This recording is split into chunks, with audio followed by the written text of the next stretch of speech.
ग्वालियर से बड़ी खबर, जहां पर बीजेपी की क्लस्टर बैठक खत्म हो चुकी है। गृह मंत्री अमित शाह एयरपोर्ट के लिए रवाना हो गए हैं। एयरपोर्ट से खजुराहो के लिए वो रवाना हो जाएंगे। बड़ी खबर आपको बता रहे हैं, ग्वालियर से बीजेपी की क्लस्टर बैठक खत्म हो चुकी है। गृह मंत्री अमित शाह एयरपोर्ट के लिए रवाना हो गए हैं और अब एयरपोर्ट से खजुराहो के लिए रवाना होंगे। तो ये बड़ी खबर आपको बता रहे हैं, अमित शाह के दौरे से जुड़ी बड़ी खबर।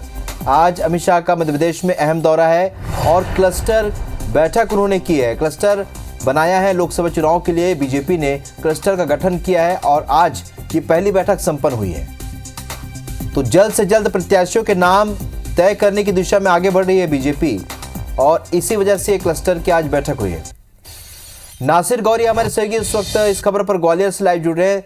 नासिर, क्लस्टर बैठक खत्म हो चुकी है और लगातार प्रत्याशियों को तय करने की दिशा में बीजेपी आगे बढ़ रही है। क्या चर्चा हुई है क्लस्टर बैठक में?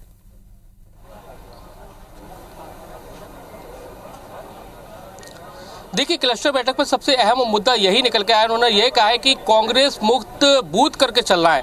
एक बूथ पर आपको 370 वोटों की बढ़त लेना है, उसके साथ ही कांग्रेस मुक्त बनाना है बूथ को और इसके साथ ही जो केंद्र सरकार की योजनाएं हैं, जो उनके लाभार्थी हैं, उनके हर घर तक पहुंचने की जिम्मेदारी बीजेपी के कार्यकर्ताओं को दी है।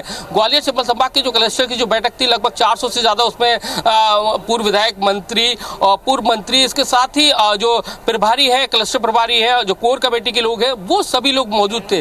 तो उनको हर एक को टिप्स दी गई है कि आपको इस रणनीति के तहत काम करना है, ऐसा जैसा हमने विधानसभा में करा था उससे बेहतर काम करना है। क्योंकि विधानसभा चुनाव में भी कहीं ना कहीं रणनीति में कमी आई थी, लोगों तक हम पहुंचने में नाकामयाब रहे थे। लेकिन अब केंद्र सरकार की योजनाएं और प्रदेश सरकार की योजनाओं के साथ में आगे बढ़ना है और हर एक बूथ को मजबूत करना है और हर बूथ से कांग्रेस मुक्त का सपना लेकर आगे चलना है। ये एक संकल्प दिया, यानी कि सबसे बड़ी टैगलाइन जो उन्होंने दी है कि हर बूथ को अपन को कांग्रेस मुक्त करना है, उसी लाइन पर बढ़ना है। इसके साथ ही अभी बैठक खत्म हो गई। बैठक खत्म होने के बाद अमित शाह यहां से एयरपोर्ट के लिए रवाना हो गए। एयरपोर्ट से वो खजुराहो पहुंचेंगे, वहां पर भी बूथ कार्यकर्ताओं का सम्मेलन है, वहां संबोधित करेंगे। तो कुल मिलाकर देखा जाए तो बीजेपी अब लोकसभा चुनाव के रण में कूद चुकी है।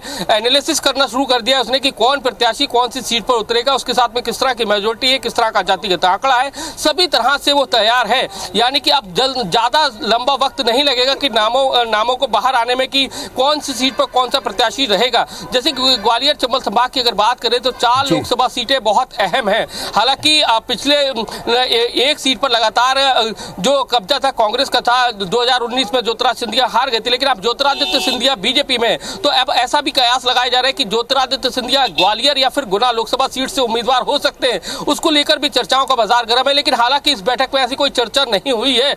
लेकिन जिस तरह से जो माहौल है, तो कुल मिलाकर उस पर कहा जा सकता है कि बीजेपी पूरी तरह से रणनीति बना चुकी है और जल्द ही नामों को लेकर भी ऐलान कर सकती है। लेकिन विधानसभा चुनाव के दौरान चूंकि बीजेपी एक रणनीति के तहत वहां पर जो कमजोर सीटें, जहां प्रदर्शन बहुत कमजोर रहा है बीजेपी का, वहां पर पहले उन्होंने प्रत्याशियों की घोषणा की। क्या लोकसभा में भी वही फॉर्मूला लगाया जा रहा है? और अगर क्लस्टर की पहली बैठक हो चुकी है, क्योंकि अब आचार संहिता भी बहुत जल्द घोषित हो जाएगी, तो क्या ये माना जाए कि जल्द ही उन प्रत्याशियों के नाम सामने आ जाएंगे जो वास्तव में कमजोर विधानसभा क्षेत्र से हैं और उन्हें डिक्लेयर कर दिया जाए?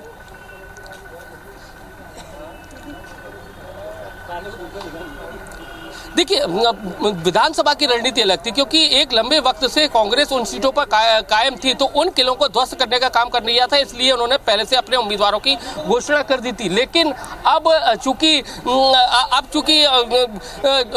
चूंकि लोकसभा में ऐसी स्थिति नहीं, लोकसभा में बीजेपी जिस तरह से मोदी लहर है उसको कैश कराने की कोशिश करेगी, केंद्र सरकार की जो योजना है उनको कैश कराने की कोशिश करेगी और उसी को फॉर्मूले को लेकर आगे बढ़ने का काम जो है अमित शाह ने उनको कार्यकर्ताओं को कहा है कि आपको इस तरह से आगे बढ़ना है। केंद्र सरकार की जो योजना है, जो लाभार्थी है, क्योंकि बहुत ज्यादा काम किया उन सभी कार्यकर्ताओं के पास। अगर बात की जाए मध्य प्रदेश में 2 करोड़ 40 लाख लाभार्थी बीजेपी की सरकार की, केंद्र सरकार की योजनाओं से लाभार्थी हैं। उनको सीधा सीधा अमित शाह ने कहा कि हर एक लाभार्थी के पास बीजेपी के कार्यकर्ताओं को पहुंचना होगा। जिस तरह से उन्होंने अपने एक पूरा रोड मैप तैयार कर दिया, तो कुल मिलाकर देखा जाए तो फोकस यही है कि लाभार्थियों के पास पहुंचा जाए, उनको सरकार की योजनाएं बताई जाए। उसके साथ ही नामों की घोषणा को लेकर यह है कि अभी एनालिसिस की किया जा रहा है, जातिगत देखा जा रहा है, क्योंकि ठीक है। जाति ग्वालियर चंबल संभाग में बहुत ज्यादा ठीक है, ये कहा मायने जा रखती सकता है कि अपनी जहाँ विधानसभा में जीत के बाद आश्वस्त है बीजेपी, और अब जो है लोगों को बताया जा रहा है, पदाधिकारियों को बताया जा रहा है किस तरीके से सरकार की, केंद्र सरकार की योजनाओं को लेकर जाना है, और ऐसे में बहुत ही जल्द यहाँ पर प्रत्याशियों के नाम की घोषणा भी हो सकती है। जानकारी के लिए बहुत शुक्रिया नासिर।